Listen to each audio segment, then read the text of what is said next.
Alright, so I'm live. Cool. Alright, so Promised Neverland, this chapter was really just a basic chapter. Like, even though we got some huge backstory on Ray, it really kind of felt like a basic chapter. Like, Ray's backstory is basically that he can remember the last time he ate a sweet pea.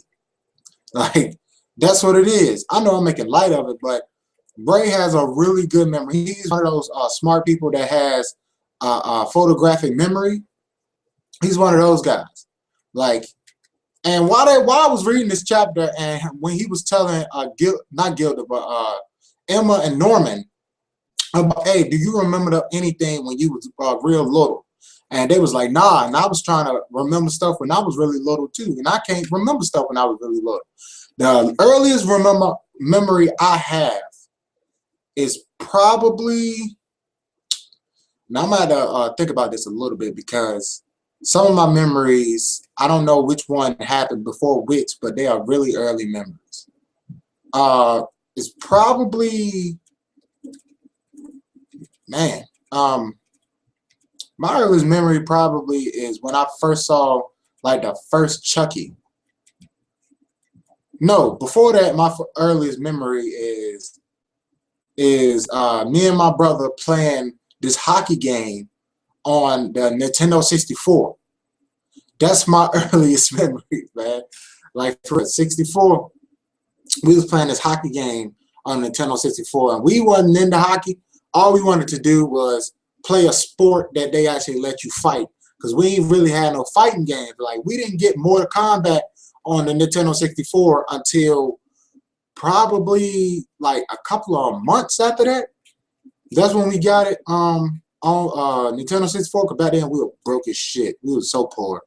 But we used to just play that so we could just pick two people that we thought was tough, and then we just used to fight. They used to let you fight in that game. I forgot what that game was called. But he was saying how he remembered, like, when he was a freaking toddler. Like, Ray remembered when he was inside his mom's womb. Like, what in the world? Like, when the baby is ready to be kicked out of the belly, Ray remembers being ready to get kicked out the belly, because that he remembers himself being enveloped in this liquid darkness, and the next thing he know, he see a whole bunch of people that's not family, and it's not his freaking mother. And then he remembers seeing the adults, all the mamas, and the demons. And it's like, nigga, how in the world is your memory that freaking good? Now, granted, it's probably some people like that in real life that probably, maybe, possibly has that level of a photographic memory. Anytime I've seen somebody on TV or something with a photographic memory, all they can remember is like childhood stuff. They don't actually remember being born. But this nigga memory is so good, he remember being born. Like, what in the world, man? And I think that's really good too, by the creator. Dang, what's the creator name? Gosh, man, I forgot. But the creator, is really good by the creator to put Ray's, like, hold on, how am I trying to say this? All right.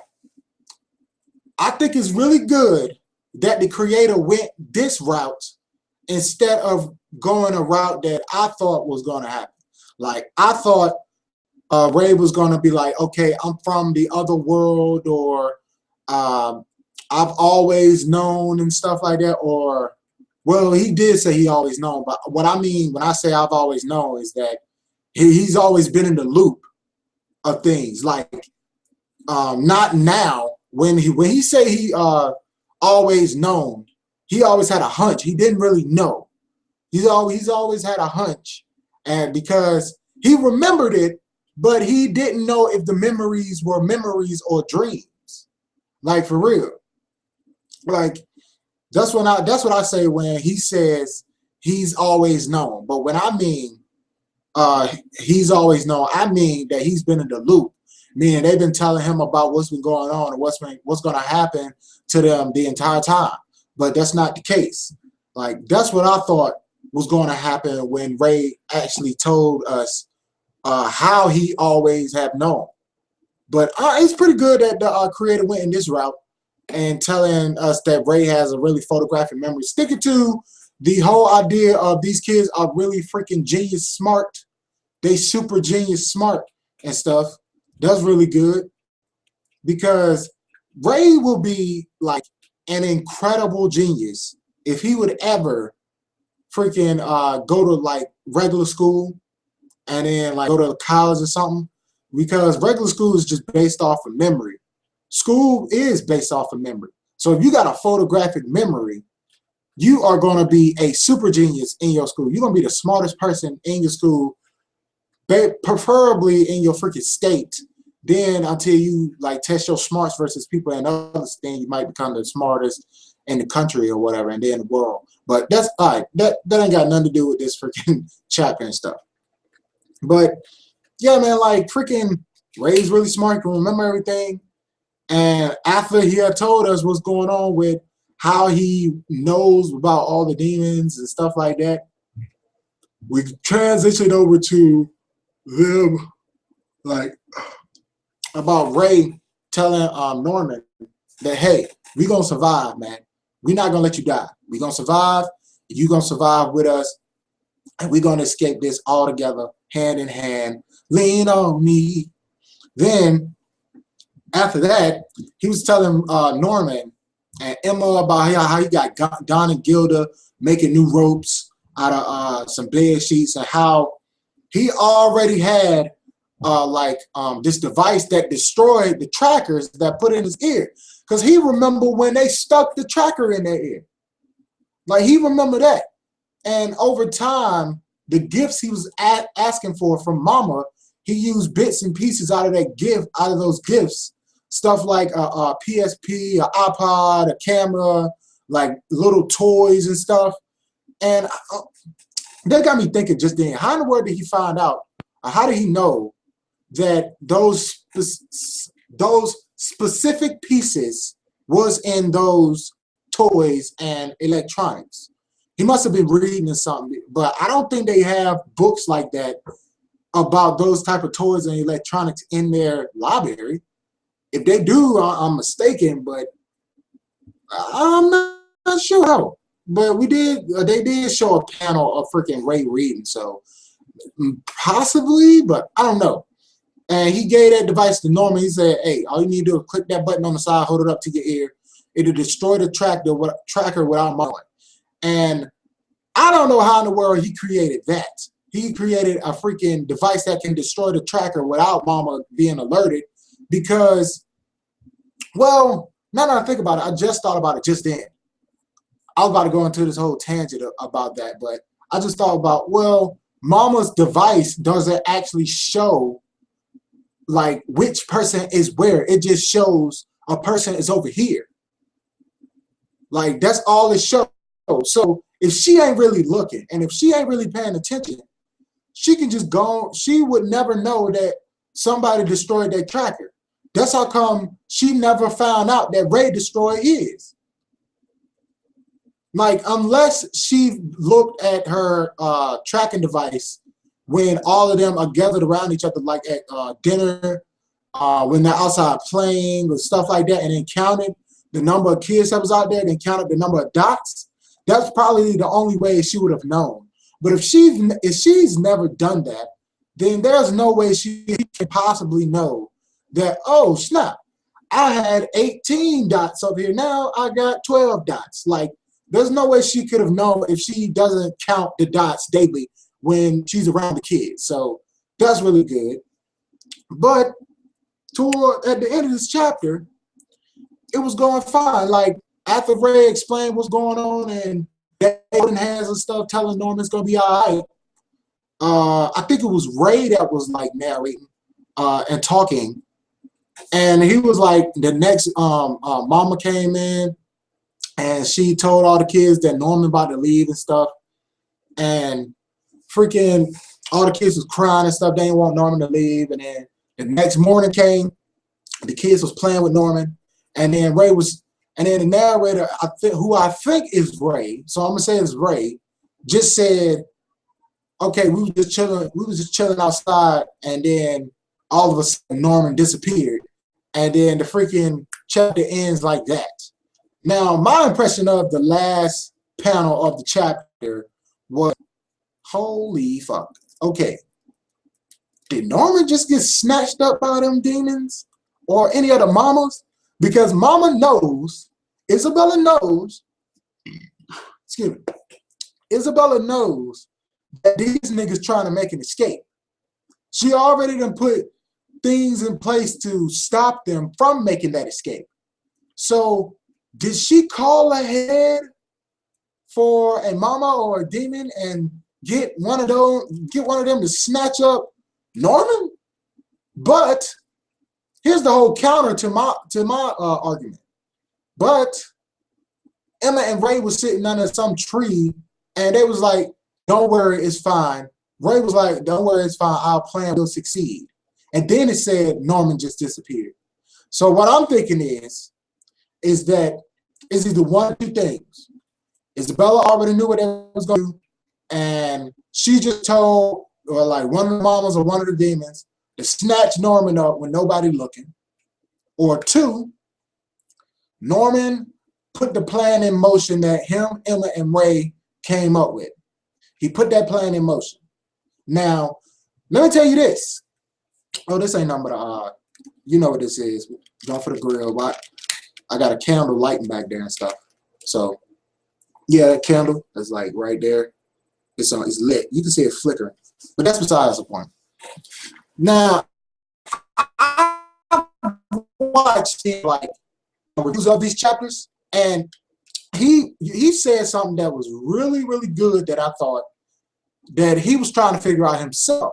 Because the whole point, I think it was like either 2 chapters ago, it might have been 2 chapters ago, to where when they first said, it's probably 3 chapters ago when they first said, okay, Norman, we're going to help you escape. You're going to escape and all of that. We're going to either, like when they was trying to figure out how Norman can stay alive after he's already escaped. And Ming was like, how is he going to do that? Like, is he going to go outside of the walls and then just stay outside of the walls and try to scavenge and stuff? Oh, yeah, that just made me remember something, but I'm going to say it after this. Is he going to go outside the walls and try to scavenge and stuff like that?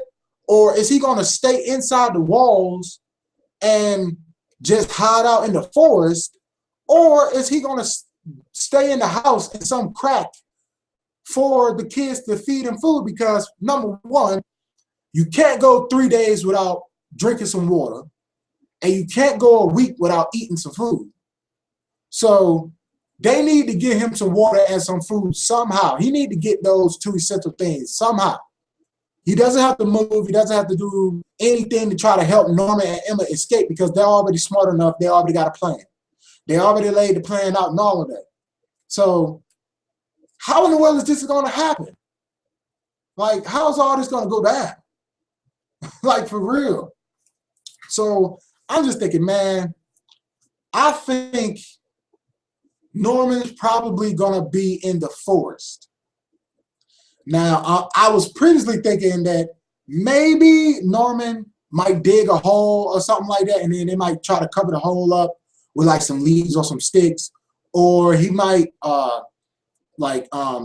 dig the inside of a rotten tree out and then live inside a tree or something, man. Or he might just keep moving around in the forest constantly, in that little forest constantly, so nobody finds them.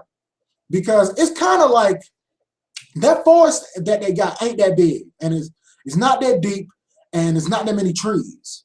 But it is enough trees to where if you go outside and you stand on the porch and you look straight ahead, all you'll see is trees. You won't ever see the wall. That's how thick it is. But it's not that thick to where if you go in the forest and you start running, you'll probably hit the wall probably in about 2, maybe 3 minutes. Probably. So I'm thinking Norman probably is going to stay within the forest. Because if he live in the house, Isabella is just going to find him unless they absolutely know a spot or a place that Norman can hide in the house to where he will not get caught. And when I said when one of the things that Mean said is, can he live outside the wall? I just remembered that in this chapter, we found out that outside of the gates is not the outside world. It's freaking headquarters. It's the headquarters of the little demon place. That's what it is. That's what's outside of the walls, is the headquarters of the demon place. So if you go outside the walls, and you go outside the gate, you're going to run into a consortium of freaking mamas and demons, like an endless number of them, relatively. Not a real endless number, but it's going to seem like an endless number. So going outside the wall is X'd out. That's X'd out. Dameda. That's X'd out. Because you can't survive. There's no way for Emma and Ray or Dawn and Gilda to give you food and water. And there's no way you can try to hide in any place because you're unfamiliar and try to scavenge for water. There's nothing you can do outside of the wall except get caught and then get snapped up on. So your only option is to either stay in the house hidden somewhere or to be in the forest. And he might just stay in the forest the whole time. He might just stay in the house the whole time. Because at the end of the chapter, they said Norman just disappeared. They didn't say he went or what he did. They just said this nigga just vanished. Like he got ghosts real quick, man. So what I'm thinking is going down is that he might stay in the forest for a little bit. Then when Isabella like try to go out there and start looking for him, once she realized that, hey, once they come back to him like, hey, listen, that nigga didn't come like through the gate. Do you know where he is? And she's gonna be like, hold on, but I seen him through there. Why ain't he in there yet? I don't know why. This is your department. You raised them niggas. I thought you said he was gonna be through the gate. I did put his ass through the gate, but I don't know what freaking happened. I let him go, and then like he just vanished. What do you mean he just vanished? They was just outside playing, and one time I looked at him, I saw his face, I saw his feet, I saw everything, and he just freaking, next time I looked up, he was just gone. Well, you need to do something about that, or we're gonna reprimand you, and you know what that means and stuff. So I'm thinking, oh, that's going down. But yeah, man, good chapter. We learned a lot of good stuff about the place where headquarters is. We know there's 5 other areas like the freaking farm that Norman, Emma, and Ray is on. We know there's 5 other different places. We don't know anything outside of that. We know that Ray has a device that can destroy the trackers. We know they put into works a plan in order to save Norman. And we know that Isabella is smart as hell and slick as hell. So you just gotta stay out on the lookout for what she's gonna do, man. Like for real. And I'm gonna say this again. I think I might say this in every live stream I do and every video I do about the Promised Neverland. But this freaking series, to me, is as good as Death Note is in terms of one person or people trying to outthink another person or people. It's just as good, man. It's really good. And I want to get that conversation started. I really want to get that thought out there to other YouTubers and people who really know Death Note, really the ins and out and in depth to it and stuff. I've asked a couple of YouTubers about that, and they said we really don't know now because like the Promised Neverland is in its early stages. We're not really sure if it's as good as Death Note was, but it's kind of looking that way. About around, if another 20 chapters or another say another 20 to 30 chapters is as good as it is right now, then we can say, okay, the Promised Neverland is as good or even better than Death Note in terms of like that's what it is, man. But that's all I got, man. my mouth getting dry as hell. Like, my throat is just really dry. So leave comments down below. Let me know what you think and all that, man. This has been my review of Chapter 28, The Promised Neverland. I'm Danny Awesome. Peace. One love. I'm out. See you later.